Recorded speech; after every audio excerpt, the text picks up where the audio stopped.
इम्तियाज जलील क़ियादत नहीं कर सकते।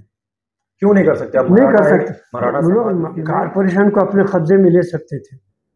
आपने वो कारपोरेशन को कब्जे में नहीं लिया। कांग्रेस के अंदर आपके जैसे जिम्मेदार लोग हैं। जब भुट्टा उन्होंने कांग्रेस ने लिया तो यहाँ क्या लेंगे? अपने आप को अपनी रोटी सेकने के लिए प्रकाश अम्बेडकर ने कुछ लोगों को गलतफहमी पैदा करके उस पार्टी में से कुछ लोगों को लेकर वंचित अघाड़ी बनाया। हर पार्टी के थोड़े बहुत आदमी तो रहते हैं, उसमें हमको आप शामिल मत करो। फिर आपको क़यादत नहीं चाहिए क्या? आपको सिस्टम में नहीं जाना है क्या? खाली आप वोट ही करते रहेंगे कांग्रेस की?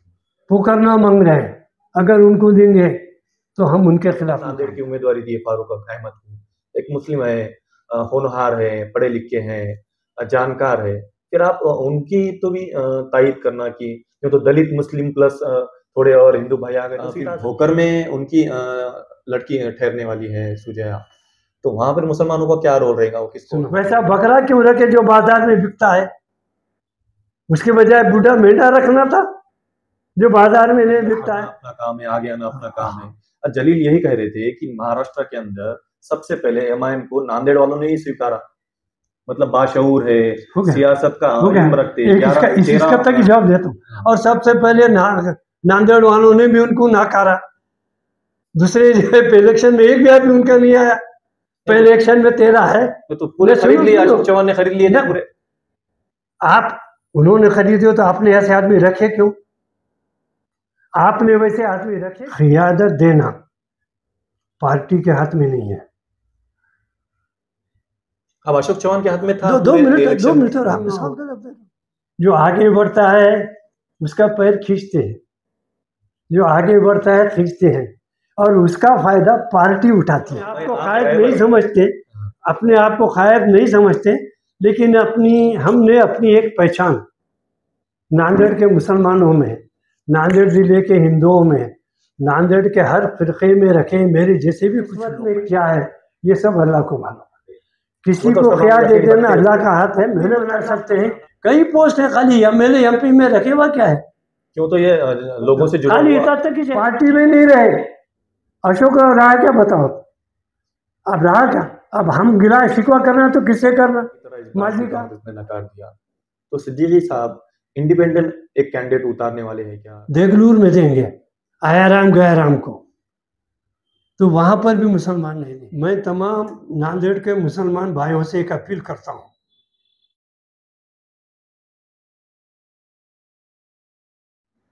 आपण पाहायला सुरुवात केली आहे दैनिक जनतेचे मत माझे मत या वर्तमानपत्राचे सोशल मीडिया माध्यम जनतेचे मत।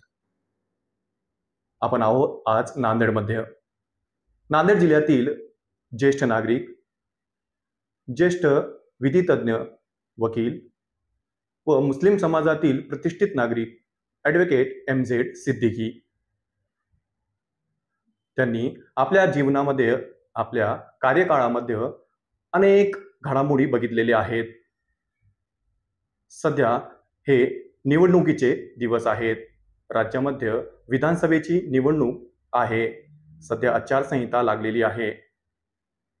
नांदेड जिल्ह्यातील ज्येष्ठ नागरिक या नात्याने व मुस्लिम समाजातील प्रतिष्ठित नागरिक या नात्याने ते काय विचार करतात त्यांच्यासोबत आपण संवाद साधणार आहोत।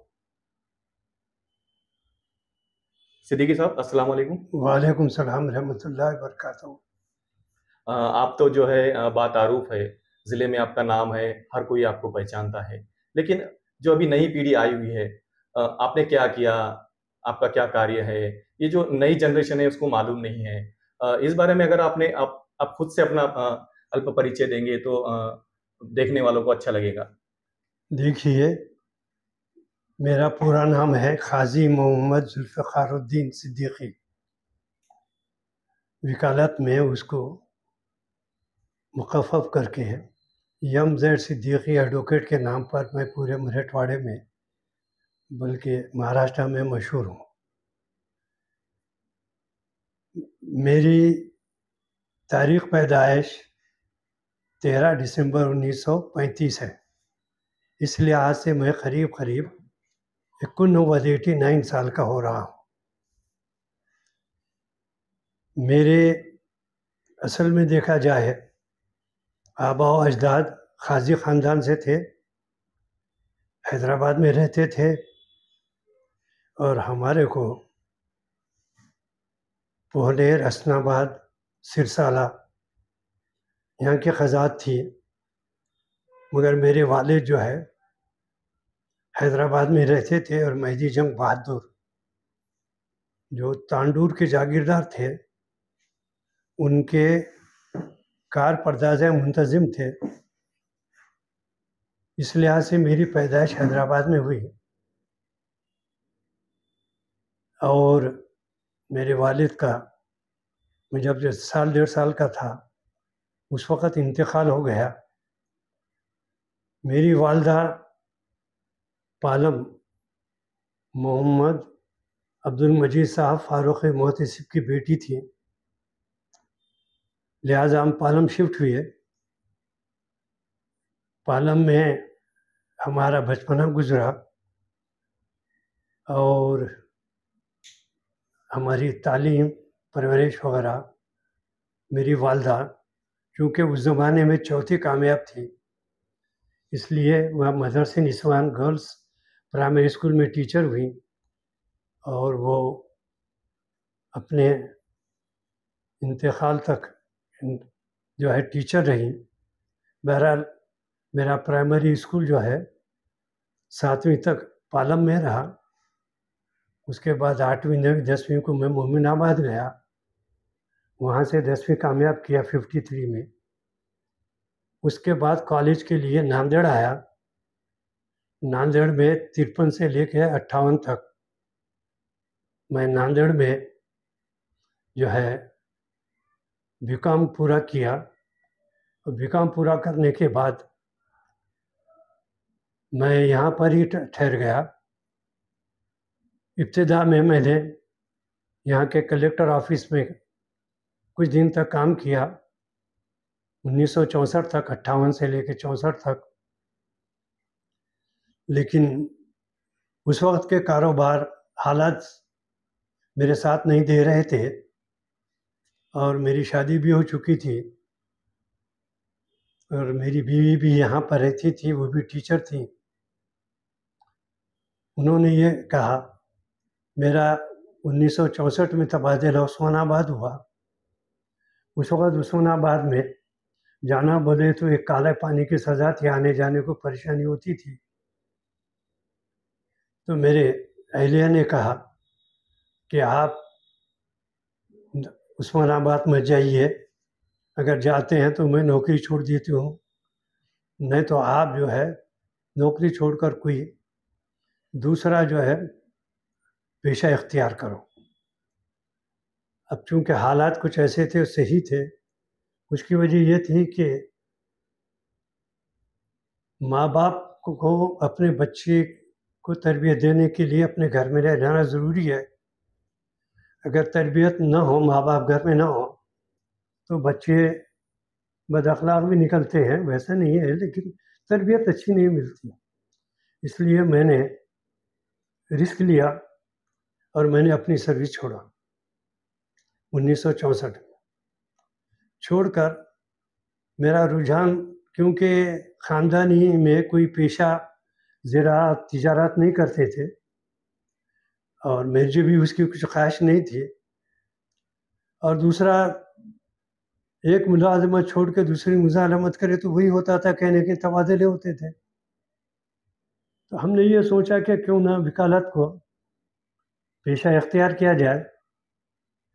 लिहाजा मैंने और हमारी बीवी ने हमने ये ठहराया कि मैं इस्तीफ़ा दे दूँ और वकालत करूँ। ये बात है 1964 की, 1964 की।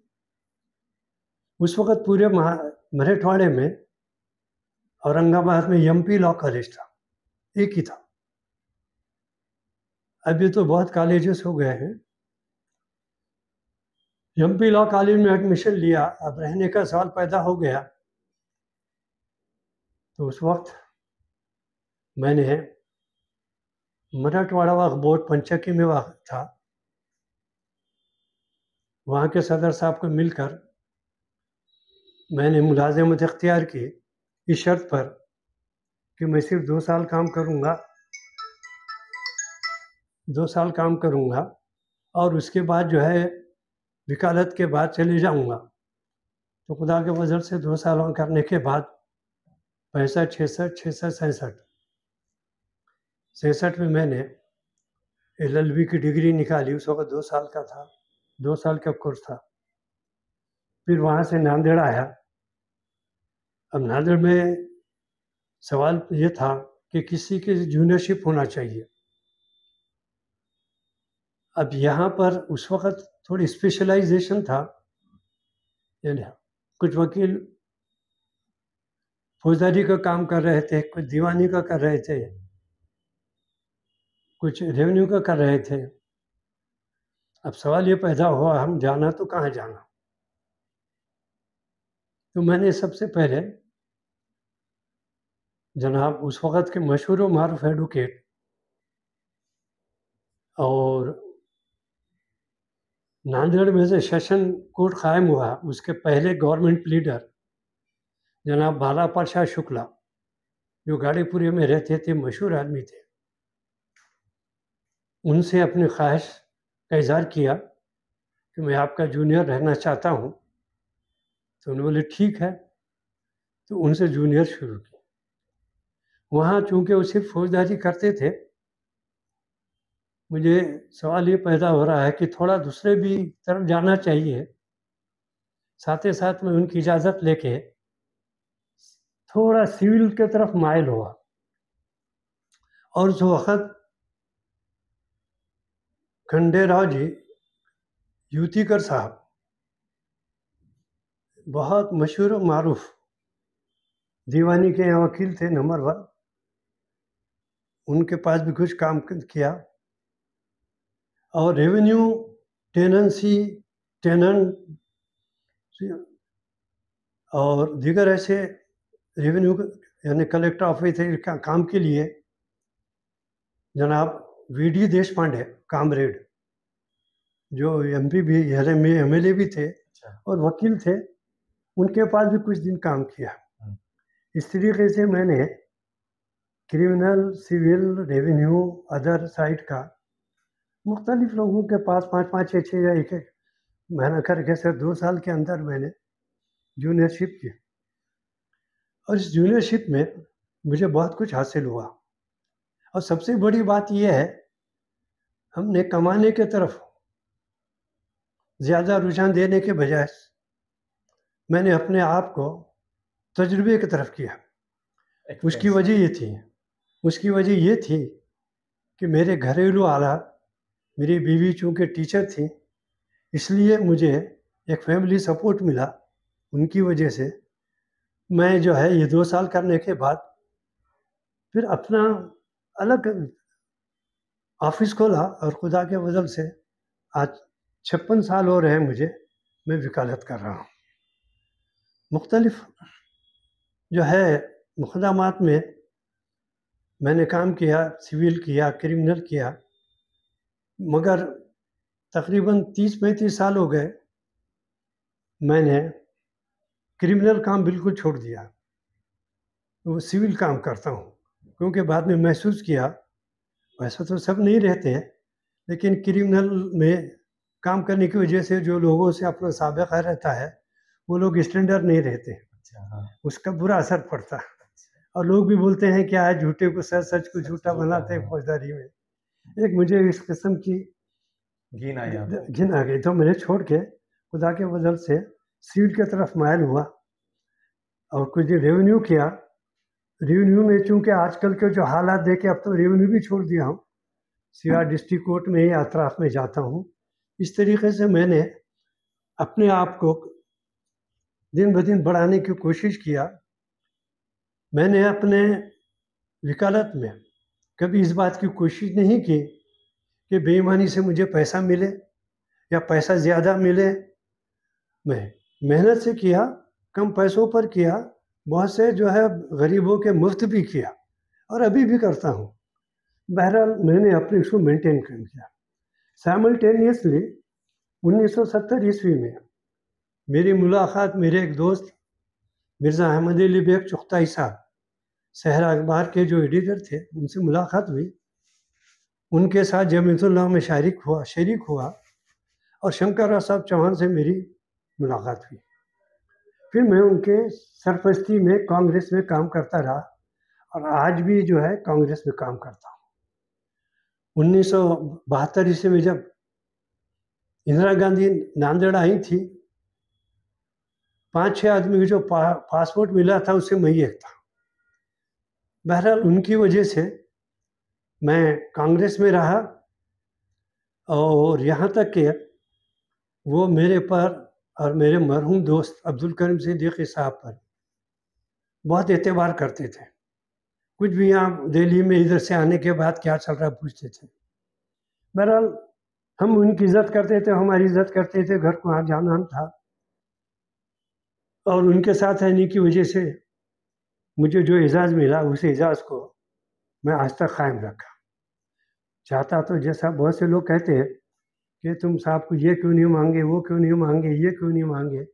मैं बोला देखिए ये सब पानी के बुलबुले के जैसा रहता है, कुछ देर के लिए आया चले गया, मुद्दत खत्म हो गई। मैं उनके साथ रह के जो काम कर रहा हूँ और आज भी देहात वाले मेरी उम्र के बोलते हैं साहब अच्छा बरोबर क्या है। मैं बोला मुझे MP MLA MLC से ज़्यादा है।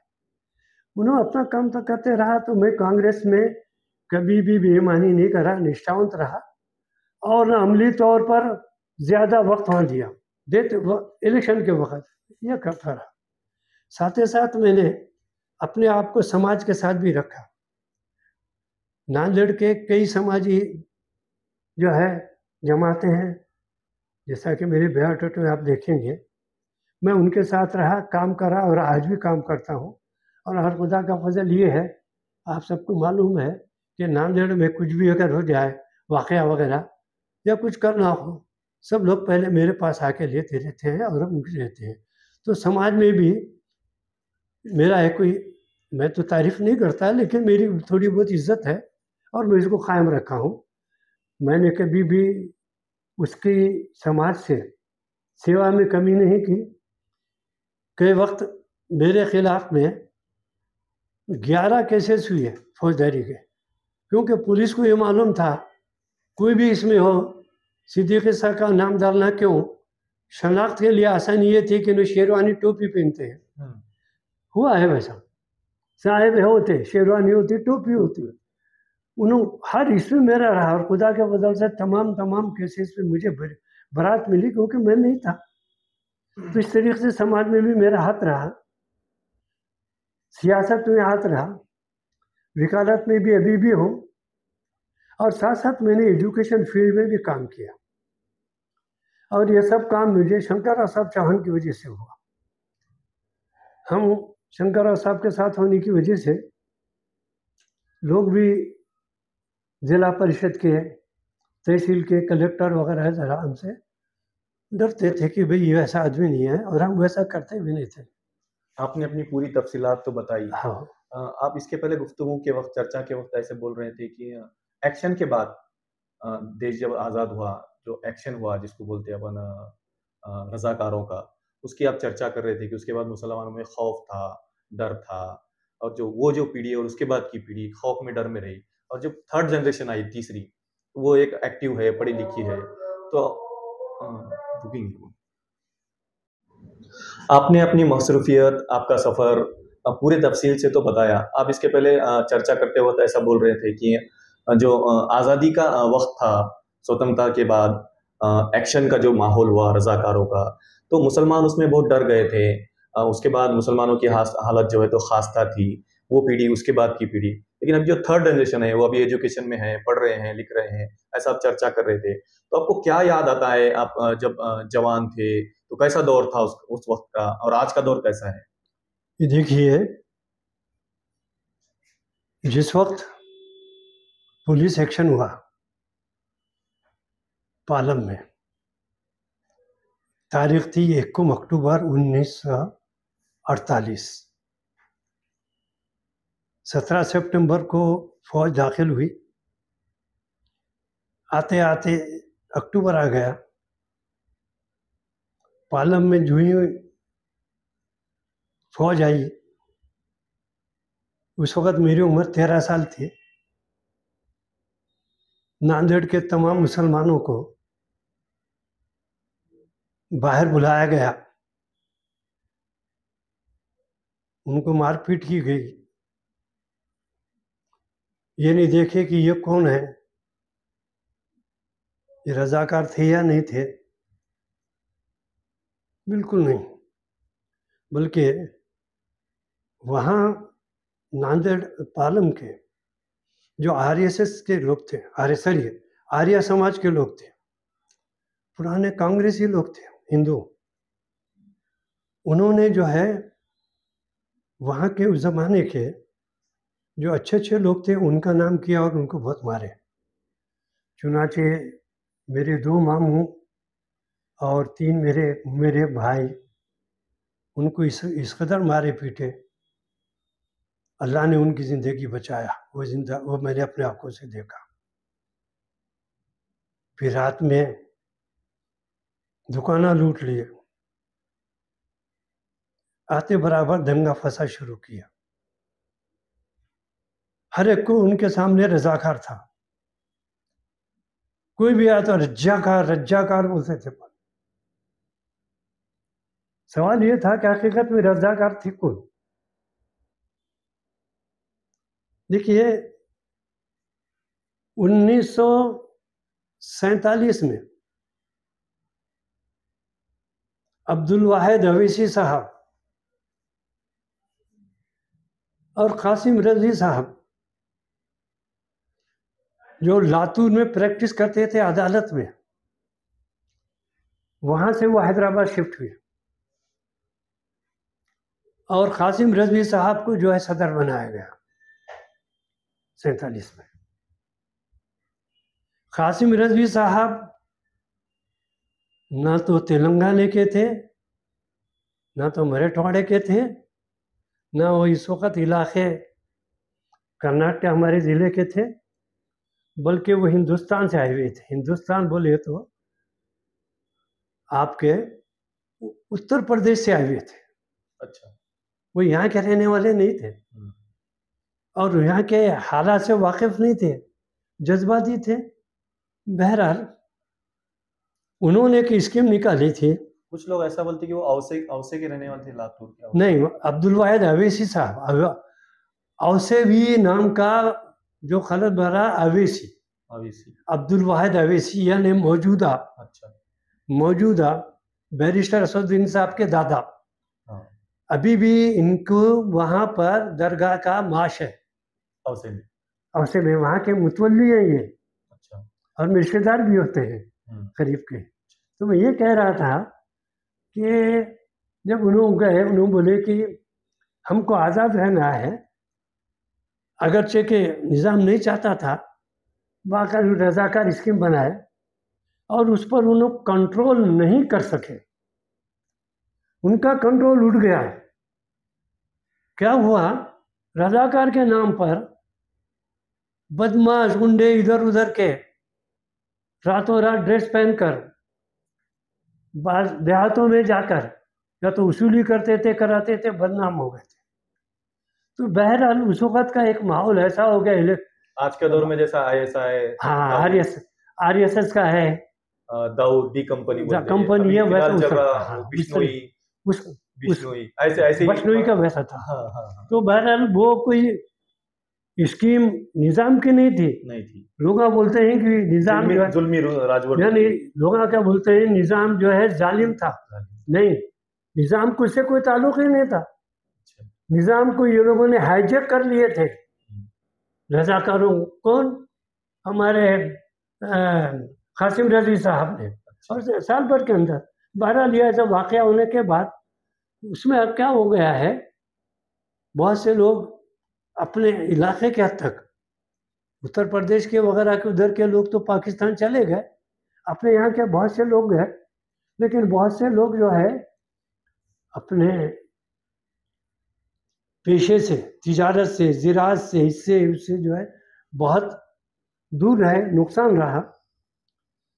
पहले के इब्तिदाई पुलिस एक्शन के तकरीबन 15-20 साल तो ये आलम था, लोग आदमी से डरते थे। इस वजह से उस जमाने में उनकी जो औलाद थी वो नस्ल पढ़ नहीं सकी, बिल्कुल पढ़ नहीं सकी। डर और खौफ में रहे। डर और खौफ और खाने पीने के अखराजात की परेशानी की वजह जो से, माली हालत थी, जहाँ पर जो माली हालत की वजह से भी नहीं पढ़ सके। वतन छोड़ दिए, कर दिए, करा दिए, वतन छोड़े, इधर जा वकील उधर जा। साहब, आप उस दौर में पढ़े लिखे थे, तो बहुत से ऐसे, जैसे हमारे लोहा है, को बोला जाता है कि बागवान गली थी, ये गली थी, वो गली थी, बड़े बड़े बाड़े थे, बड़े बड़े घर थे, वो छोड़ के चले गए। बाद में सरकार ने, जैसा तुम बोलते कि मैं कांग्रेस से पहले से जुड़ा हुआ हूँ, सरकार ने ऐसी कोई स्कीम नहीं काढ़ी कि इनको वापस ये दिया जाए, इनकी खेती, इनकी घर? नहीं, उसके बाद क्या, वैसा नहीं हुआ, सरकार नहीं ले सकती थी।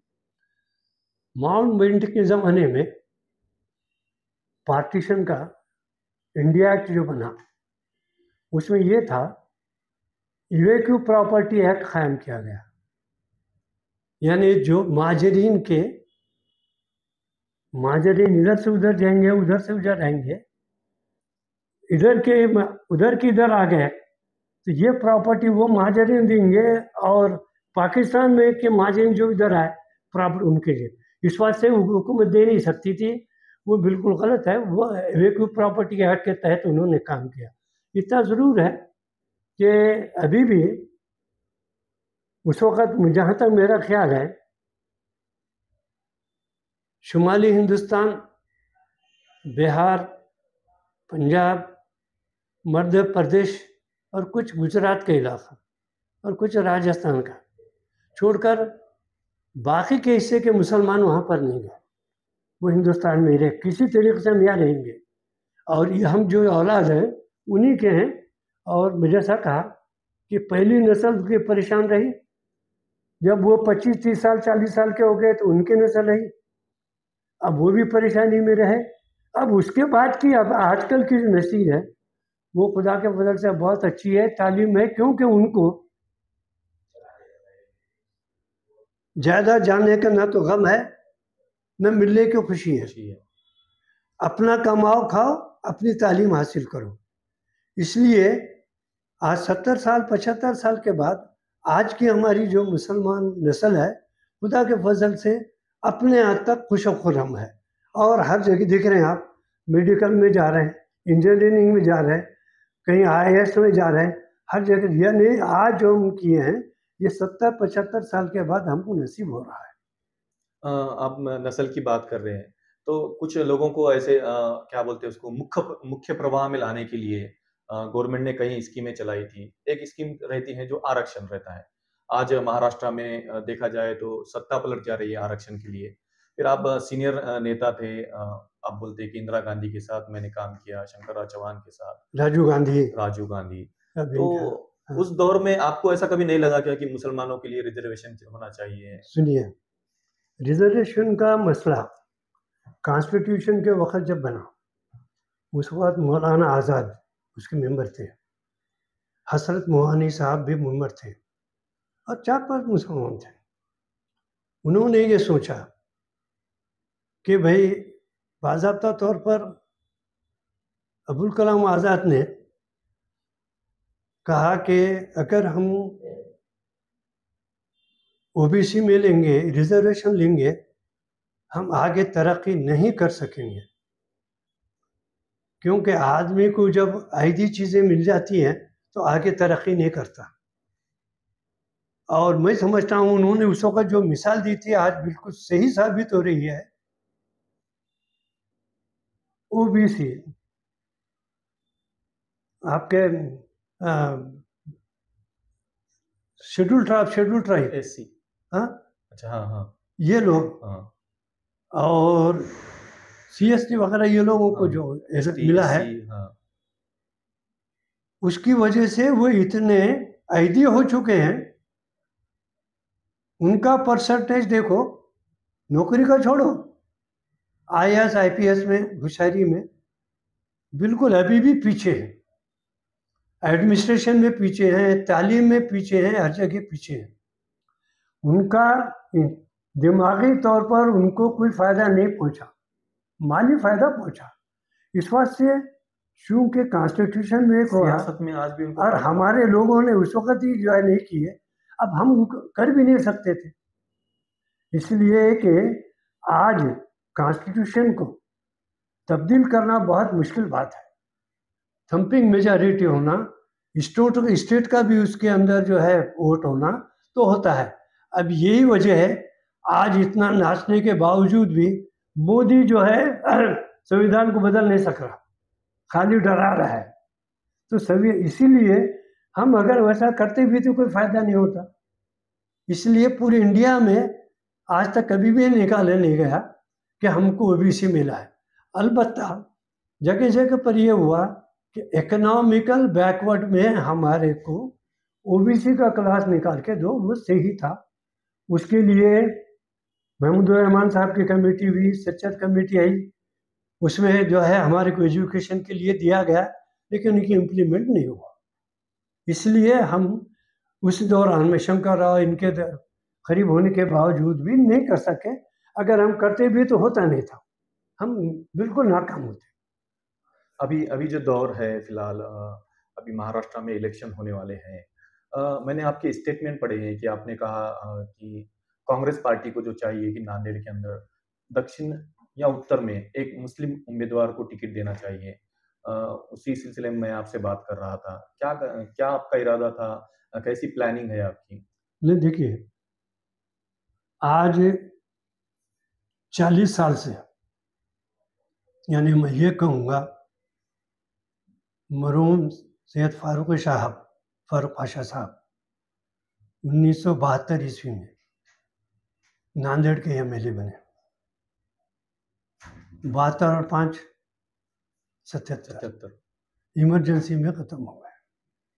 77 से लेकर आज तक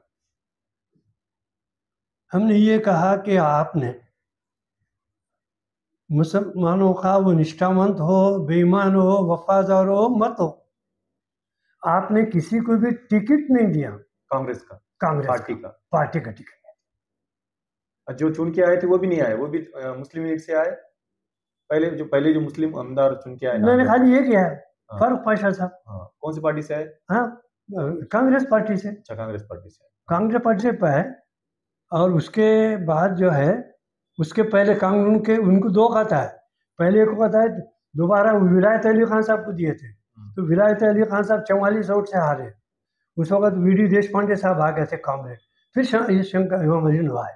तो कहने का बात यह है, फारूक पाशा के बाद कांग्रेस पार्टी ने आज तक, हालांकि हर वक्त हर लोगों ने टिकट, मैंने खुद 8 मरतबा मांगा। आपने खुद 8 मरतबा आपके लिए? मैंने कहा अच्छा, हाँ। अभी 2 वक्त से नहीं मांगा, 19 अभी, लेकिन बराबर जो है मैं 14 तक मांगता रहा। पैसे बराबर जाके राजीव गांधी को भी मिला, लेकिन उस वक्त तक उनका यही कहना था कि देखो, हम मुसलमान को अगर टिकट दिए तो हिंदू वोट नहीं देते, आप नहीं आते, एक सीट खराब होती। इस तरीके से चल रहा है। सवाल यह है कि शंकर राव के दौर से चल रहा है, ये कोई बुरी बात। उनका खुद कहना था, हमारे डायरेक्टर से बात था। उन्होंने बोलते थे कि वकील साहब ऐसी बात है और जमाना ऐसा है, हम तुमको एमएलसी बनाएंगे। ना तो मरहूम ने बनाया, ना अशोक राव ने हमको एमएलसी बनाया। एमएलसी भी नहीं बनाया, एमपी भी नहीं बनाया, राज्यसभा का मेंबर भी नहीं बनाया। यहाँ तक कि किसी सिवाय एक वक्त मकबूल सलीम साहब को किसी एक कमेटी का सदर बनाया, किसी को भी नहीं कि हम हमेशा हिंदुओं को देते रहे। तो हमारा ये कहना है, अब महाविकास आघाड़ी महाराष्ट्र में कायम है और इस वक्त महाविकास आघाड़ी के तीन जो घटक हैं वो एक मुश्त एक जगह हैं। और आज ये पोजीशन है, उन्होंने किसको कहीं से भी खड़े करके ला सकते हैं, क्योंकि उनका हमारा सबका टारगेट लक्ष्य जो है मोदी को गिराना है। इंसान को गिराना नहीं है, बीजेपी को गिराना नहीं है, एकनाथ शिंदे को गिराना नहीं है, अजित पवार को गिराना नहीं है। आज हमारा है कि मोदी को गिराना है। मोदी तो चुन के आए, देश के अंदर पंतप्रधान है। हाँ, तो बोलो क्या? देश के पंतप्रधान है, मोदी चुन के आ गए हैं। उन्होंने फिलहाल सुनिए, हाँ, चुनकर आ गए हैं, लेकिन आपको तो मालूम है, दो जो है पार्टी, 3 पार्टियों के ऊपर इस वक्त खड़े हुए हैं। और कोई नई प्लानिंग कर नहीं सक रहे। स्पष्ट बहुमत नहीं मिला उनको। हाँ 340, उनको 240 मिले, 330 मिल थे पहले, 400 की कोशिश कर रहे थे तो 240 मिले। अब ये 3 कुबड़ियाँ जो उनके साथ हैं वो उनको परेशान करके रखे हुए हैं। ये जिस दिन ये निकल जाएंगे हुकूमत खुद ब खुद खत्म हो जाएंगी, या तो री इलेक्शन होंगे या नहीं तो आया राम गया राम होगा। अभी ये जो 2024 का जो चुनाव हुआ अपने पास, तो इसमें क्या बोलेंगे, मुसलमानों ने बहुत बड़ी भूमिका निभाई, एक कट्टा मतदान मुसलमानों को गिरे, इसलिए कांग्रेस की सीट आए। ये तो महाराष्ट्र में था और उत्तर प्रदेश में भी हुआ। इसका एक कारण ये था कि आप जैसा बोल रहे थे कि मैंने कांग्रेस के साथ रहा, कांग्रेस के साथ में था, तो जितना शऊर नहीं दिखा नांदेड़ के मुसलमानों में, जब अशोक चव्हाण ने कांग्रेस छोड़ दिए, बीजेपी में चले गए, तो मुसलमान जो बावशऊर हो गए, एक कट्टा मतदान गिरा। तो चिखलीकर खुद बोलते की मुस्लिमांचं मतदान म्हणजे 99% पडतं, रागानं बटन दाबितलं आणि एक कट्टा मतदान पडलं, त्यामुळे माझा पराभव झाला। नहीं, उनका ये कहना गलत है। मुसलमानों ने गुस्से में नहीं डाले। आप देख रहे हैं आए दिन रूलिंग पार्टी के हिंदू एमएलए एमपी फुला फुला इस्लाम के खिलाफ में गालियां दे रहे हैं, पैगंबर इस्लाम के खिलाफ में बोल रहे हैं, उनके खिलाफ में सैकड़ों एफआईआर दायर हुए लेकिन उनके गिरफ्तारी नहीं हो रही। हमारा ये कहना है कि अगर यही माहौल रहा तो यहाँ के मुसलमानों का जीना दोबार हो जाएगा, और इसीलिए हम ये चाह रहे हैं, सब एकजुट हो चुके हैं किसी हालत से ये जो माहौल पैदा किए हैं इस माहौल को ख़त्म करना। हम ना तो बीजेपी से डरे हुए हैं, एकनाथ शिंदे से डरे हुए हैं, ना जो है अजीत पवार से, हम इस वक्त माहौल से डरे हुए हैं। अगर यही थोड़ा बहुत हमारे से गफलत मुसलमानों से हो जाएंगी तो ये माहौल हमारे ऊपर जो है कायम रह जाएगा, हुक्मरान हो जाएगा, और आज जो हमारी हालत है वो हालत से भी बदतर हमारी हालत हो जाएगी। इसलिए हम किसी के बाप से नहीं डर रहे, माहौल से डर रहे हैं। अभी माहौल, तुम जैसा बोलते डर में है, हम मुसलमान डर में थे। फिर आपने बोलते वक्त कैमरे के पहले आपने ऐसे जिक्र किया कि शंकरराव चौहान को, अशोक चौहान को हमने खाने पे लेके नाचे, और जब हमारे ऊपर जब संकट आया, हम जब परेशान थे, तो अशोक चौहान ने मुसलमानों को छोड़ के चले गए, बीजेपी में चले गए। कैसे देखते हैं आप? देखो, अशोकराव चौहान का जो जाना हुआ वो उनका शख्सी जाना है, उनके ऊपर ईडी का केस है, वो अपना चमड़ा बचाने के लिए वहां पर गए। उनका चेहरा देखो, फिलहाल तो दिल से काम कर रहे हो, उनका चेहरा देखो, चेहरे पर कितनी रौनक है या नहीं है ये देखो। हमारे साथ थे तो क्या रौनक थी, उनके साथ देखे तो क्या रौनक है। जैसे आपने कहा उनके साथ मजबूरन तो काम करना पड़ेगा ना भाई। अगर आपने किसी आदमी को नौकर रखा है उसको तो काम करना ही पड़ेगा ना उस काम के लिए, नहीं तो फिर ईडी है ना। अच्छा, नहीं तो फिर ईडी है। तो आपको ऐसा बोलना है कि अभी भी वो कांग्रेस के विचारधारा से है, कांग्रेसवासी हैं अभी भी? सवाल ये है, हमारा कहना यह है उनके खून में कांग्रेसी खून है। अशोक चौहान की, अशोकराव कांग्रेसी खून है, पैदाइशी कांग्रेसी है। जो 1987 ईस्वी में सबसे पहले यहाँ बाई इलेक्शन हुआ, शंकरराव साहब चौहान को दोबारा चीफ मिनिस्टर बनाया गया। उनकी एमपी के जो 60 की थी, मैं भी उसको था। उन्होंने पैदाइशी तौर पर कांग्रेसी है और उनका कांग्रेस में पहला कदम एज ए एमपी है। उनका दिल वही है, लेकिन जो मुश्किलात हैं उसकी वजह से मजबूरन उधर है। तो मुश्किलात का सामना करना था उन्होंने, हमारा भी वही कहना था, जैसा कि दूसरे लोगों ने किया ना, सामना किए, जेल में गए, 2-3 महीने अंदर जाते थे। उससे क्या हो जाता था, उनकी आवाज़ तो बढ़ती थी। आज उनके खानदान के लोग उनको नहीं मान रहे, उनकी बीवी की नहीं, उनके बच्चे की नहीं, खुद हमारे खंडगोकर साहब देखो जाके वापस आ गए। उनकी ना अगर दोबारा कांग्रेस में आए भी तो कोई कदर नहीं रहेगी। और वहाँ आए तो मरे तक उनकी भी उनको ये याद रहेगा, आबे लड्डू जाबे लड्डू। तो आप क्या कहेंगे, वो कब बीजेपी में चले गए और उनके जाने के बाद कांग्रेस फिर से बरकरार रही नांदेड़ जिले के अंदर? ऐसा बोला जाता था कि अशोक चौहान की वजह से कांग्रेस चलती है। ये तो बात गलत है। कोई भी पार्टी किसी एक आदमी की वजह से चलती है। पार्टी लोगों के क़ियादत को छोड़कर दीगर जो लोग हैं उनके ख्यालात पार्टी के बारे में क्या हैं उस पर पार्टी चलती है।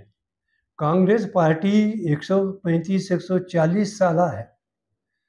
मैंने अपनी इस उम्र में उस पार्टी का कई तकसीम देखा। जो भी तकसीम हुआ अलग बनाया और वो फना हो गया और पार्टी चलती रही।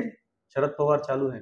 नहीं, शरद पवार का क्या है, कहाँ किस हद तक है, कहाँ ठीक है चालू किस हद तक है, नांदेड़ के हद तक है, सॉरी महाराष्ट्र के हद तक है, कांग्रेस कहाँ तक है, पूरे इंडिया में है कि नहीं है? पूरे इंडिया में है। तो कांग्रेस उनकी जाने की वजह से कमजोर जरूर हुई लेकिन खत्म नहीं हुई। कांग्रेस कभी खत्म होने वाली नहीं है क्योंकि उसका विचारधारा दूसरे पार्टियों से अलग है। सबको साथ लेके चलना है। असल बात तो क्या है हमारे साहब, कांग्रेस एक मदरसा है, कांग्रेस एक तरबियती मरकज है। लोग अपने लिए यहाँ आते हैं, यहाँ जो है तजुर्बा हासिल करते हैं, मुकाम पैदा करते हैं और उसके बाद धक्का दे के चले जाते हैं। अब आपके देखो चिखलीकर साहब, उनके वालिद मेरे खास दोस्त, उनके साथ बैठे उठना खाना पीना शंगा गोविंदराव पटेल। हाँ गोविंदराव पटेल चिखलीकर। हाँ आपके दोस्त हमारे अच्छा। उनके साथ खाना शंकर साहब की वजह से आना जाना उनके घर को मेरा। इसको कांग्रेस युवा कांग्रेस में कौन लेकर गए? शंकर साहब ही लेकर गए अपने बेटे के बजाय। यहाँ उसने तरबियत हासिल किया। अब उसके बाद उनके बेटे की उनकी कुछ चल गई, होता है सियासत में। अब उन्होंने हैं किसके, पैदाइशी कौन है? कांग्रेस। आज चिखलीकर पैदाइशी कौन है उन्हें बताना कि मैं बीजेपी का हूँ, कांग्रेस का है। और खुद अब इस वक्त तो मुतमईन नहीं है, अल्लाह जानता है। अभी उनका जिक्र हुआ दोनों का, उन्होंने लोग भी अपने नांदेड़ के खासदार भी रह चुके हैं। इत्तेफाक से ऐसा हुआ कि खासदार गुजर गए वसंत चौहान। अब पोट निवडणूक लगे वाली है, बाई इलेक्शन है। अब क्या रोल रहेगा मुसलमानों का? मुसलमानों ने यह तय किया है, खा वो पार्लियामेंट का इलेक्शन हो, खा वो विधानसभा का हो, इंडिया आघाड़ी या महाविकास हो, इसको वोट देंगे। कब देंगे? आप जैसा बोले थे कि प्रस्ताव रखे थे कि एक टिकट मुस्लिम को देना चाहिए दक्षिण हमने उत्तर से। उसको अगर पढ़े ना दिए नहीं हमने कहा, हाँ। आप पढ़ के देखो जी। हमने कहा हम मांग रहे, हमारी डिमांड है, कोई रास्ता निकलेगा। अगर न दे तो आया राम गया राम, जिस हल्के में उसको टिकट मिला वहां मुसलमान उस आया राम गया राम को वोट नहीं देंगे। यानी विधानसभा के कांग्रेस को भी वोट नहीं देंगे? नहीं, कांग्रेस वहां के कांग्रेसी को बोलेंगे हम जाकर असेंबली का कांग्रेस का बोल रहे ना आप? हाँ। जैसे अब नए गाँव में नए गाँव में उन्होंने आकर फर्ज करो टिकट दे दिए, हमको टिकट नहीं दिए और मुसलमानों के साथ कोई समझौता नहीं हुआ। कुछ समझौता होने वाला है, अगर खुदा ना खास्ता समझौता नहीं हुआ फिर भी हम कांग्रेस का साथ देंगे, पार्लियामेंट में कांग्रेस का साथ देंगे, विधानसभा में कांग्रेस का साथ देंगे। अलबत्ता उस वक़्त क्या हालात होती हैं उस हालात को मद्देनज़र रखते हुए सिर्फ वही कैंडिडेट के हद तक हम गौर करेंगे। आपकी पहचान कांग्रेस के बजाय अब मुस्लिम क़यादत, मुस्लिमों का एक रहबर बोल के होती है। मैंने आपको देखा है जब एमआईएम शुरुआत में आई थी नांदेड़ के अंदर, तो आपने असद ओवैसी के क्या बोलते हैं व्यासपीठ के ऊपर, उनके स्टेज के ऊपर भाषण किए थे और एमआईएम को भी वोट मांगे थे आपने। नहीं, इसका क्या कारण? नहीं, ये गलत बात है। मैं कभी भी, ये गलत बात है। वो बागी रोड पे एक फंक्शन हॉल में मैंने आपकी स्पीच सुनी थी। नहीं, मैंने सुनो मेरी बात, वो जो था मुस्लिम पर्सनल लॉ बोर्ड के ताईदी जलसे जो होते रहते हैं, वो जलसे में हर अपने सियासी पार्टी को छोड़कर समाजी पार्टी को एक समझकर हम उस शिरकत करते हैं। ये गलत है कि मैं वो अब्दुल करीम साहब होंगे, मैं नहीं था। मैं आज तक उनके सियासी जलसे में नहीं गया। हालांकि उनके वालिद सुल्तान सलाउद्दीन साहब मेरे घर पर आते थे, खाते पीते थे, क्योंकि मेरे करीबी रिश्तेदार, और बोलते थे कांग्रेस में आओ, इसमें कांग्रेस छोड़ के इधर आओ। हम बोलते थे नहीं, मुझे करीम साहब पर और अब्दुल क्या नाम सुख्ताई साहब के पास। तो ये मैं कभी भी मुस्लिम हमारे यमायम के माफिक में रहा ना हूँ, न था, न और न मेरा मैंने उनके लिए कभी टिकट मांगा। आपने जो प्रस्ताव रखा है ये दक्षिण या उत्तर से मुस्लिम को उम्मीदवारी दी जाए विधानसभा के लिए, अगर ये पूरी ना हुई तो भी आप कांग्रेस के साथ रहेंगे क्या? सुनो, आपकी वाले गलत है नहीं। मैंने मेरे इसमें ये कहा हूँ, मेरे पास मौजूद है अखबार मराठी, नांदेड़ में 6 सीट कांग्रेस के हैं। क्या 6 सीट है? उसमें से 1 सीट मुसलमानों को दो। मैंने तो नांदेड़ से ही है ना? मैं उत्तर दक्षिण का नाम ही नहीं लिया उसके अंदर। नहीं, दूसरी तरफ तो आ नहीं सकता। नहीं, दूसरा होने दो, सुनो तो पहले आप। अच्छा। मैंने ये कहा हूं कि हमको 1 सीट दो। परसों भी कहा कि आप दूसरे आदमी का यह आदमी ला के जिता के ला सकते हैं, तो हमारे आदमी को अगर दूसरे इसमें जाके को क्या हो गया, गाड़ी को खड़े करो, आज जो है वो आदमी आता, खा वो मुसलमान हो हिंदू, ऐसा कहा हूं मैंने। अच्छा, अभी जो कल परसों ही इम्तियाज जलील ने ऐसा कहा है कि मैं नांदेड़ की लोकसभा जो बाई इलेक्शन होने वाले वो लड़ने वाला हूँ। तो आप क्या सोचते हैं? आप मुस्लिम क़यादत है, ऐसा हो सकता है कि अगर वो यहाँ पर आए तो वो मनोज जरांगे से मिल रहे हैं, जैसा मराठा रिजर्वेशन के वास्ते ये हुआ, तो जरांगे को भी एक अफसोस है कि हमने 1 सीट गवा दी। मेरे एक दोस्त थे, तो उनको ऐसा अंदर की बात ऐसी समझ में आ रही है कि मराठा समाज उनके पीछे रहने वाला है, मराठा मुस्लिम प्लस जैसा क्या बोलेंगे, खासदार की कुछ चला 3M फैक्टर, दलित मुस्लिम मराठा, वैसा ही क्या चलेगा? ऐसा उनका रणनीति है, गणित है। ऐसा रहेगा तो आप उनका साथ देंगे क्या? सुनिए, हर एक के अपने अपने ख्यालात हैं और अपने अपने पे एक जो है मशवरा है। बखुदा मैं कहता हूँ, इम्तियाज जलील साहब, जरंगे पाटिल, ये वंचित अघाड़ी या थर्ड पार्टी किसके सपोर्ट से भी खड़े रहे, क़यामत तक नांदेड़ में नहीं आ सकते। कैसा बोले तुम? 11 नगर कॉर्पोरेट नहीं आ सकते। क्यों कि नांदेड़ के मुसलमानों ने ये तय किया है, नांदेड़ के मुसलमानों ने ये तय किया है, मोदी को हराने के लिए, मोदी फरका परिस्थिति को कम करने के लिए इंडिया गठबंधन या महाराष्ट्र के महाविकास आघाड़ी को टिकट दे, ये हमने तय किया है। हमको टिकट मिले या न मिले, ये हमारा, क्यों हम ये छोटी नजर में नहीं रखे हैं। हमारी वसत जो है आगे के माहौल पर है।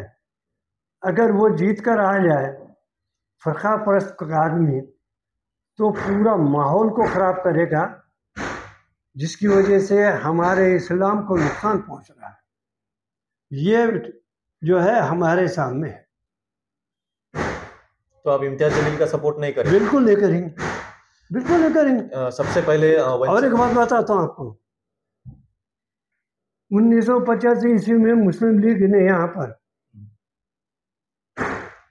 मकबूल सलीम साहब को टिकट दी थी।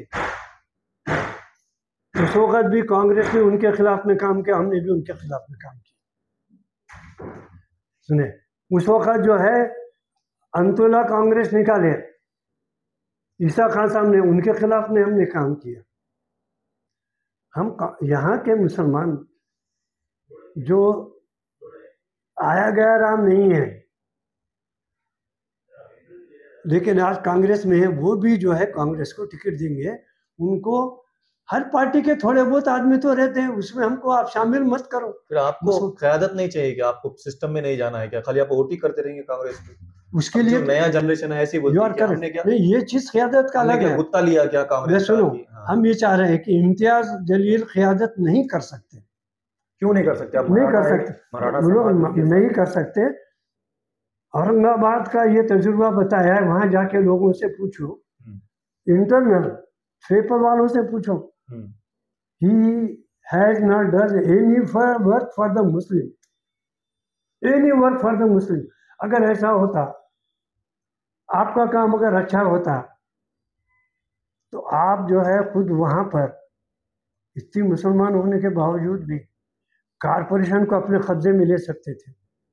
आपने वो कारपोरेशन को कब्जे में नहीं लिया। कांग्रेस के अंदर आपके जैसे जिम्मेदार लोग तो समझो, जब भुट्टा उन्होंने कांग्रेस नहीं लिया तो यहाँ क्या लेंगे? नहीं, कांग्रेस के अंदर आपके जैसे लोग हैं जो कई सालों से काम कर रहे हैं, फिर नई क्या बोलते हैं, नया नेतृत्व कैसे ये होगा? नई क़यादत कैसी पैदा होगी? अब 77 साल हो गए अपन एक ही पार्टी को दे रहे हैं, वो पार्टी का कोई मतलब मुसलमानों की तरफ नहीं रहता। जब भी मुसलमानों की बात आती है वो छोड़ के चले जाते हैं, जैसा अशोक चौहान ने करे।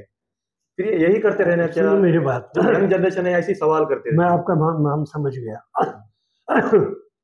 क़यादत देना पार्टी के हाथ में नहीं है। अब अशोक चौहान के हाथ में था। 2 मिनट और आपके सवाल का जवाब दे रहा हूँ। क़यादत देना पार्टी के हाथ में नहीं है, हमारी कौम के हाथ में है।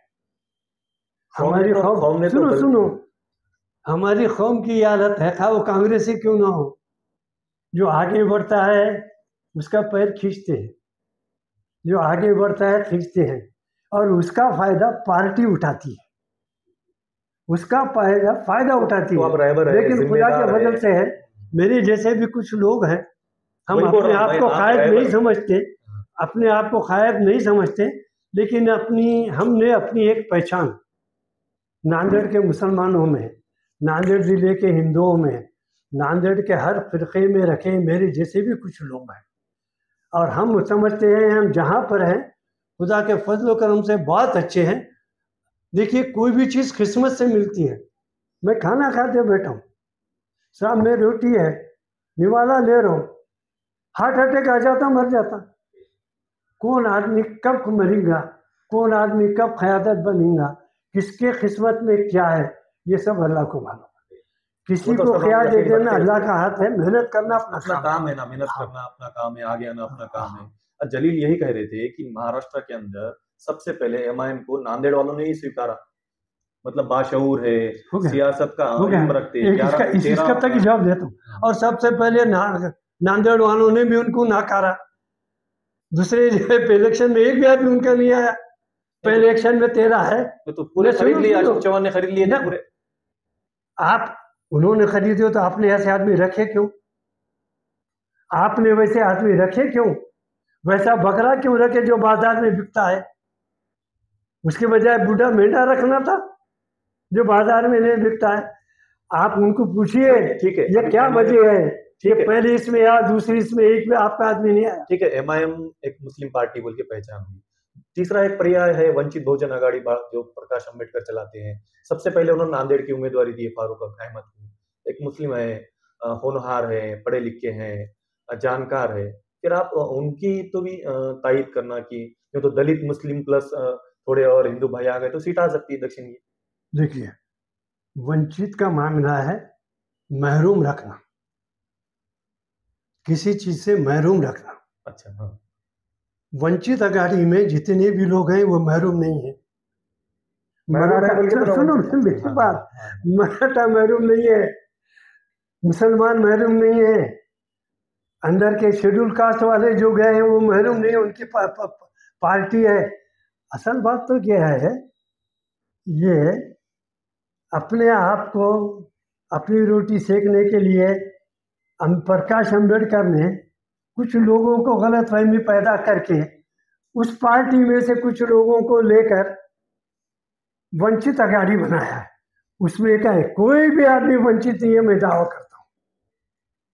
नहीं, उन्हें तो बोलते हैं कि ये वंचित बोलने को क्या है, मैं अपने आप तो बादशाह बोलता हूँ, सियासत से वंचित है। वो तो न सियासत से सिस्टम में इनका तो कोई फिर रोल नहीं है। सियासत में जो वंचित है ना, उसको वहीं भेजो उस पार्टी में, और आप बोलो ये पार्टी को दो। अपने पास रह के क्या करेंगे आप? पैसा बनाने के खातिर। नहीं, सियासत में जो है वोटों की गिनती होती, मुस्लिम दलित अगर वोट की गिनती करे तो चुन के आ सकता ना। अब तुम दूसरे बात अलग अलग कर रहे हैं। मैं बोला था कि मैं ये बोलता हूँ ये चीज जो है सिया पार्टी को छोड़कर बोलो ना, तो ठीक है, पार्टी के वंचित अघाड़ी को छोड़ के बोलो ना, बाजू में रखो, डिसॉल्व कर दो। बाजू में नांदेड़ का शहरी है, नांदेड़ बाजू में उसको डिसॉल्व कर दो। फिर आप उसको डिसॉल्व करके बताओ। आपने जो नांदेड़ में डिमांड रखी कि मुस्लिम एक पार्टी कांग्रेस ने देना चाहिए, तो फिर देना चाहिए कि नहीं देना चाहिए? आपने तो मांग की है और आप बोल रहे हैं कि मैं कई दशकों से हम किसको मांग किए? 60 साल से हम किसको मांग किए? पार्टी के, तुम्हारी पार्टी, हमारी पार्टी को क्या है? देखिए, बच्चा अपने माँ बाप से मांगेगा, चीचा से थोड़ी मांगेगा, ताया से थोड़ी मांगेगा, फुप्पा से थोड़ी मांगेगा, इससे थोड़ी मांगेगा। अरे हम काम करते हैं, हम उनसे मांगे। इसके माने नहीं है कि हम पूरी दुनिया को जो पार्टी, जो मुसलमान हमारे पार्टी में नहीं है, उनको बोलेंगे कि तुम काम करो। नहीं, हमारी जो डिमांड है आप उसको ऑल आउट डिमांड मत समझो। हमारी पार्टी से डिमांड है, अंदरूनी मामला है। पार्टी देना या नहीं देना वो पार्टी पर है। पार्टी नहीं देंगी, हम दोबारा जो है मीटिंग लेके क्या करना पार्टी के लिए करेंगे। इसको आप जो है ज्यादा वसीयत मत दो दूसरे पार्टी की। हमको दूसरे, हमारा डिमांड आ जा, मैं एक मिनट बता रहा हूँ। हमारा ये डिमांड शरद पवार से नहीं है, हमारा ये डिमांड उद्धव ठाकरे से नहीं है, हालांकि महाविकास आघाड़ी में है। हमारा डिमांड हमारी कांग्रेस पार्टी से, और हमारा आंखें बोल रहे हैं, और हम मांगेंगे, दी नहीं देंगे वो हमारी बात है, घर की बात है। कहीं अपनी यंग जनरेशन ऐसा बोलती है कि हर बार कांग्रेस ने जो चॉकलेट दिया है, जैसे एमएलसी का इलेक्शन हुआ विधान परिषद का, अब्दुल सत्तार साहब का नाम जोरों में था, फिर भी उनको नहीं दिए, वो फिर उनको दिए, सातों को दिए। तो मैं समझ गया, ये मेरे सवाल नहीं है, ये जो आम शहरी है, आम मुसलमान है, उनके सवाल है। उन्होंने सवाल तो कर रहे, इसमें कोई शक नहीं है वो कांग्रेस को छोड़ के दूसरे को मतदान नहीं करेंगे। ये बात तुम्हारी जो सोच है वही सोच है, लेकिन मांगने की भी एक हद होती है। जैसे एक बच्चे को 1 रुपया मांग रहे हैं अपन, एक बार हका ले, 2 बार हका ले, 3 बार तो अपने को दया मैया आती, देते उसको 1 रुपया। और कांग्रेस को तुम एक 70 साल से टिकट मांग रहे हो, उनको दया मैया नहीं आ रही। मेरा बोलने का मतलब मकसद ये है। और जो यहाँ कांग्रेस चलाते थे मफाद के लिए, उन्होंने कांग्रेस छोड़ के बीजेपी में चले गए। फिर मुसलमानों की, सुनो मेरी बात, अहद माजी यानी जो जमाना गुजर गया, अहद के मैंने जमाना, अहद माजी पुराना, अहद माजी अजाब है यारों, छीन ले हाफिजा मेरा। जो माजी में हुआ उसको छोड़ दीजिए, जो लोगों ने करे उनको सजा भी मिली। अब हम आगे की देख रहेंगे क्या होना, और हमें उम्मीद रखते हैं कांग्रेस क्या तक कह रहा हूँ, और उनके रखने हैं कांग्रेस पार्टी किसी न किसी तरीके से हमारे को अपना लेगी, और हमारी जो डिमांड है किसी न किसी तरीके से पूरा करेगी। देखिए, एमपी ही नहीं, एमएलसी भी बाद में बना सकते हैं, राज्यसभा का मेंबर भी बना सकते हैं, किसी के जो है स्टेट कमेटी का चेयरमैन भी बना सकते हैं।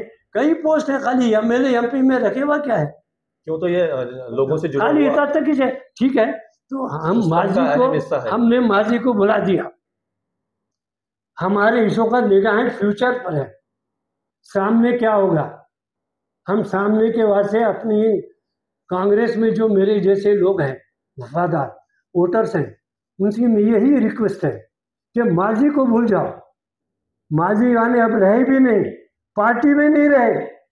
अशोक रहा क्या, बताओ अब रहा क्या? अब हम गिला शिकवा करना तो किससे करना, माजी का? अरे खुद उन्हें चले गया। तो इस बात से माजी को बुला दो। फ्यूचर के बारे में आप सोचो कि हमको हमारी पार्टी हमको क्या देगी, क्या नहीं देगी। इंशाल्लाह हमारी पार्टी ऐसा चल रहा है, हमको बुला के बातचीत करने वाली है, और उसमें कोई अच्छा अमल निकलेगा। आप बोल रहे अच्छा अमल निकलेगा, इसमें कोई शक नहीं है। अगर ऐसा हुआ हर बार की तरह इस बार भी कांग्रेस ने नकार दिया। तो सिद्दीकी साहब इंडिपेंडेंट एक कैंडिडेट उतारने वाले हैं क्या? मुस्लिम सुनो मेरी बात, पार्टी से कोई नहीं लेना देना नहीं रहा, आप नहीं। चुन के आओ, बाद में कांग्रेस को सपोर्ट करो। सुनो मेरी बात, कांग्रेस के खिलाफ में कोई इंडिपेंडेंट मुसलमान उम्मीदवार खड़ा करना ना तो हमारे दिमाग में है, ना हमारे खून में है, ना हमारे रग में है। हम एक पार्टी के रहने वाले हैं।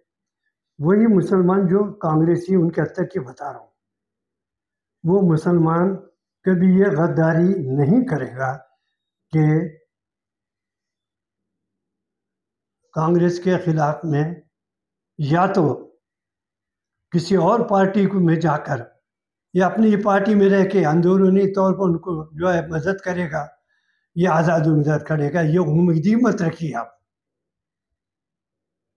फिर आप क्या कहेंगे? आपकी अब आप काफी उम्र हो चुकी है, आपने खूब समाज के लिए, माइनॉरिटीज के लिए हर क्या बोलते हैं रैलियां की, मूवमेंट किया, हर वक्त साथ रहे। आपके बाद आपको कौन लगता है कि नांदेड़ की भगदौड़ इनके हाथों में रहनी चाहिए? कौन सा बच्चा अच्छा है यहाँ आपकी नजर में नांदेड़ में अभी जो सुनिए, मुसलमानों की क़यादत कर सकता? ये आप सियासी ऐसी ना भी रही। ये आप ऐसा बात सवाल कर रहे हैं। नांदेड़ के तमाम वोटर्स और इस वक्त कांग्रेस पार्टी में हमारे जितने भी मुस्लिम कायदीन हैं, वो खुदा के फजल से इतने अहल हैं, अगर हमारी पार्टी उनको ओहदा देती है तो अदा चलाएंगे। मैं किसी एक आदमी का नाम लेना नहीं चाहता। मुझे ये बताइए आप, ऐसा क्वेश्चन हिंदुओं से क्यों नहीं पूछते आप कि मराठा समाज में कौन सा अच्छा चला जाता है? अरे वहाँ तो अंगूठा छाप आदमी भी जो है तो क्यों? तो वो मेजोरिटी में है। सुन, हाँ, वो मेजॉरिटी, वही बता रहा हूँ मैं वही बता रहा हूँ आपको। वहाँ इसलिए आप नहीं पूछते कि मेजॉरिटी में। हम आज अपने आप को माइनॉरिटी कहते, हम अपने आप को कांग्रेस में रहकर, आज माइनॉरिटी नहीं बोल रहा हूँ मैं, हिंदुस्तान की माइनॉरिटी में मत नहीं, आज हम कांग्रेस में रह के अपने आप को माइनॉरिटी में नहीं समझते। नांदेड़ कांग्रेस में सब बराबर है, अब वो हिंदू हो, मुस्लिम हो, सिख है, वो पारसी हो, कोई भी हो, हर एक कांग्रेसी मसावी दर्जा रखता है। हम माइनॉरिटी में कांग्रेस के हद तक माइनॉरिटी में नहीं है। हाँ, हिंदुस्तान में माइनॉरिटी में संविधान के तहत, इतना मैं कहूँगा। फिर अब क्या लगता है तुमको, अभी नांदेड़ में लोकसभा और विधानसभा के चुनाव होने वाले हैं, लोकसभा में कौन जीतेगा और विधानसभा में कौन सी पार्टी के कितने वोट आएंगे? क्या बोलता है आपका आमदार चुन के आएंगे? तजुर्बा क्या बोलता है आपका? सुनिए, मेरे तजुर्बे से बताता हूँ। हमने जो तजुर्बा किया साबिक़ा में भी, हमने पहले से ही जिस दिन वसंतराव चौहान का इंतकाल हुआ, हमने ये तय किया कि उनके किसी खानदान को, किसी फर्द को अगर कांग्रेस टिकट देती है, तो हम उसको चुनकर लाएंगे। चुनाचे वेणुगोपाल साहब ने कल ही ऑर्डर निकाले हैं, नांदेड़ के लिए बाय इलेक्शन हो रहा और रविंदर चौहान का नाम है। हम जिला नांदेड़ के कांग्रेसी, या यूं कहिए कि नांदेड़ पार्लियामेंट्री हल्के में जितने भी कांग्रेस रहते हैं मुस्लिम, वो रविंदर चौहान को चुना कर लाएंगे। अब रह गया है विधानसभा का। अभी विधानसभा का अब तो ऐलान हुआ है, परसों आप कह रहे थे कि आयाराम गयाराम को अब टिकट किसको देते हैं, अब उस पर मुनेसर रहेगा। आप कह रहे थे आयाराम गयाराम को वोट नहीं देंगे हम। नहीं, उसी सूरत में देंगे। हाँ। नहीं, हम उसी सूरत में नहीं देंगे। अगर आप जो है अपने 6 हलकों में, फिर सुनिए, कांग्रेस के 6 हलकों में मुसलमान को टिकट नहीं देंगे, या आप मुसलमानों से बुलाकर कोई माहिदा नहीं करेंगे, खा वो ज़बानी हो या तहरीरी हो, उस असम्बली के हल्के के हद तक ही रहेगा। वहां पर नायगांव के हद तक ही रहेगा। अगर आप जो है हरदापुर आपके देगलूर में देंगे, देगलूर में देंगे आयाराम गयाराम को, तो वहां पर भी मुसलमान नहीं देंगे। ऐसा है।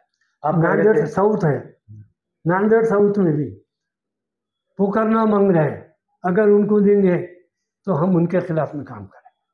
आयाराम इधर से उधर करने की वजह से? बिल्कुल। अच्छा, भोकर में आप कह रहे थे कि अशोक चौहान जो है सो कांग्रेसी है, उनके खून में कांग्रेस है। फिर भोकर में उनकी लड़की ठहरने वाली है सुजया, तो वहां पर मुसलमानों का क्या रोल रहेगा, वो किसको वोट करेंगे? मेरे पास जो इत्तेलात आ रहे हैं मुसलमानों से, नांदेड़ छोड़ दीजिए,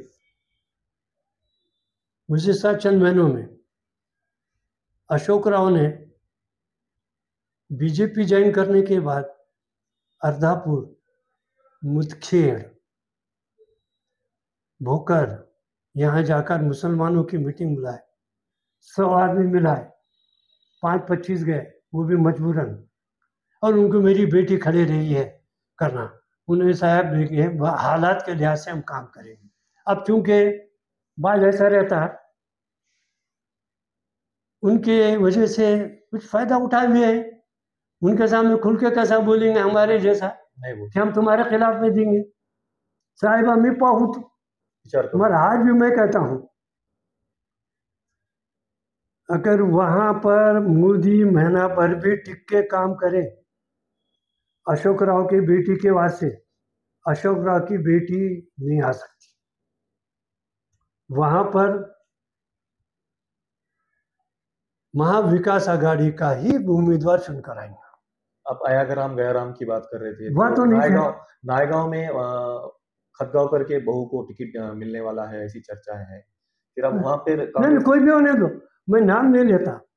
जैसा मैंने ओम प्रकाश पोखरना को डायरेक्ट बोले कि नहीं, वो बात इसलिए थे कि उन्होंने बहुत कोशिश कर, उन्होंने 3 वक्त जीता, उन्होंने भी गए, और जहां तक हो सके मैंने तो पहले कहा, और मेरे आप पढ़ के दिखे परचावनी में 2-2, 3-3 वक्त पढ़ो, जहां पर भी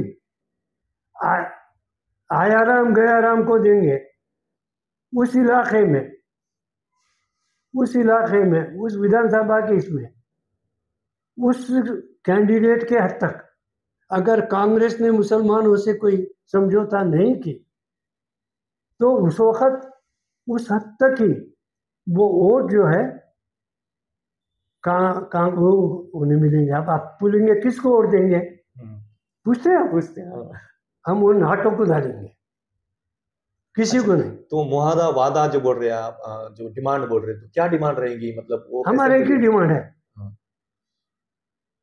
आयाराम गयाराम को उधर दे देना, हमको 6 में से 1 दे दो, नहीं है तो आज हमारे को लिखित तौर पर दे दो, यहाँ आकर ऐलान करो कि आपको एमएलसी, एमपी, राज्यसभा का मेंबर देंगे, हम बराबर उस पर, क्योंकि हमको एनिया वोट देना है और वैसा होने वाला है। अब इस बार महाविकास आघाड़ी में शिवसेना है उद्धव बाला साहेब ठाकरे की, तो लोकसभा के टाइम पे मुसलमानों ने उनको वोट किया। क्यों किया? क्योंकि मोदी शाह के विरोध में वोट किया। तो अभी विधानसभा के चुनाव हैं, पीछे बिल आया था वक्फ बोर्ड का, ऐसे सुनने में आया कि उनके जो खासदार थे वॉकआउट करके निकल के चले गए शिवसेना के। फिर अब विधानसभा में जो शिवसेना के उम्मीदवार होंगे अपने 9 नांदेड़ के असेंबलियों में, जहाँ पे मुस्लिम महाविकास आघाड़ी का अगर उम्मीदवार होगा शिवसेना का, तो वहाँ मुसलमानों की क्या भूमिका रहेगी, आप क्या तय करेंगे? सुनिए, वक्फ बोर्ड अलग चीज है, वक्फ अमेंडमेंट अलग चीज है। जो बिल आया था सुनो, हाँ। उस बिल को उद्धव ठाकरे से या शिवसेना से इलेक्शन के हद तक उसका जो है आप मिलाओ मत। महाविकास आघाड़ी जब मुस्लिम पर्सनल लॉ बोर्ड ने कह दिया दिल्ली के कि हिंदुस्तान के मुसलमानों को चाहिए कि फिरका परस्तों के खिलाफ में वोट दें। सेकुलर जहन के लोगों को चुन के लाए। क्या बोले? सेकुलर जहन मतलब नहीं, सेकुलर जहन भी नहीं। हाँ। उनका एक ही है, फिरका परस्तों को वोट मत दो, खत्म। अब वो आप बोलो सेकुलर को जो करो करा, फिर वो सवाल पैदा होता कि नहीं सेकुलर था क्या, उले था क्या, उले था क्या। इस वास्ते मुस्लिम पर्सनल अवार्ड एक ही कहा कि फिरका परस्ती को ख़त्म करने के लिए, फिरका परस्ती के खिलाफ में पूरे हिंदुस्तान में मुसलमानों ने वोटिंग करना चाहिए। अब इसका मतलब आप कुछ भी निकाल लो। उन्होंने कोई मुतबादल नहीं बताया कि इनको नहीं तो इनको कम से कम कर दो या उनको मत, नहीं। जैसा तुम फिरका परस्त बोलते, जैसा जिसको आजकल बी टीम बोल रहे, हाँ, बी टीम बोल रहे, बी टीम जैसा वंचित होगी, एमआईएम होगी, बीजेपी की बी टीम है ऐसा बोल हाँ, रहे। हाँ। तो अभी जो इम्तियाज जलील आ रहे, तो आपको ऐसा लगता है क्या ये बी टीम बोल के जा रहे, अशोक चौहान ने या प्रताप पटेल ने उनको बोला कि तुम यहाँ लड़ो लोकसभा में चुन लेंगे? मेरे अकेले से बोलने से बी टीम होता नहीं। तो आप मानते क्या बी टीम है या नहीं है? फिलहाल ऐसे कोई आसार नमूदार नहीं हुई अब तक, आज के तारीख तक, कि हम किसी पार्टी को बी टीम बोले। बी टीम 29 तारीख के बाद मालूम होगा। 29 तारीख के बाद जब आखिरी दिन है पर्चा भरने का, उस दिन मालूम होगा कि कौन बी टीम में है, कौन ए टीम में है, कौन सी टीम में है, कौन उसमें। आज बोलना गलत बात है। अब क्या कहेंगे नांदेड़, पूरे नांदेड़ जिले के शहरवासियों को एक दो लफ्जों में आप क्या कहेंगे कि चुनाव आने वाला है और मुस्लिम वोटर हो या फिर सभी वोटरों ने क्या करना चाहिए एक सीनियर अब ये तो ज्येष्ठ नागरिक होने के नाते? देखिए, मैं तमाम नांदेड़ के मुसलमान भाइयों से एक अपील करता हूँ, तमाम, चाहे वो किसी भी पार्टी में हो, मौजूदा हमारे मुल्क के हालात को देखते हुए और मौजूदा मुल्क के हालात के ज़माने में रूलिंग पार्टी का हर रियासत में मुसलमानों के साथ क्या रवैया है, उसको सामने रखते हुए अपने तमाम इख्तलाफात दूर करते हुए जहाँ जहीं भी आपको मौका मिले फिरका परस्तों को जो है के खिलाफ में वोटिंग करें। इतना तमाम भाइयों से मैं अपील करूंगा। खुदा हाफिज। हे होते नांदेड शहरातील ज्येष्ठ नागरिक, सिनियर विधितज्ञ, मुस्लिम समाजाचे ज्येष्ठ नेते और काँग्रेस के वफादार असं त्यांची ओळख आहे आणि ते मुळात काँग्रेसचे निष्ठावंत आणि कट्टर समर्थक आहे असं ते बोलतात. नहीं, लोग मानते हैं। सध्या विधानसभेचा बिगुल वाजलेला आहे, आचारसंहिता लागलेली आहे. नांदेड सह महाराष्ट्रामध्ये 288 जागेवर आमदार आपला नशीब आजमावत आहेत. हा व्हिडिओ तुम्हाला कसा वाटला याची प्रतिक्रिया अवश्य कॉमेंट बॉक्समध्ये नोंदवा. आपण पाहत होतात दैनिक जनतेचे मत माझे मत या वर्तमानपत्राचे सोशल मीडिया माध्यम जनतेचे मत. मी फेरोज मनियार, नांदेड.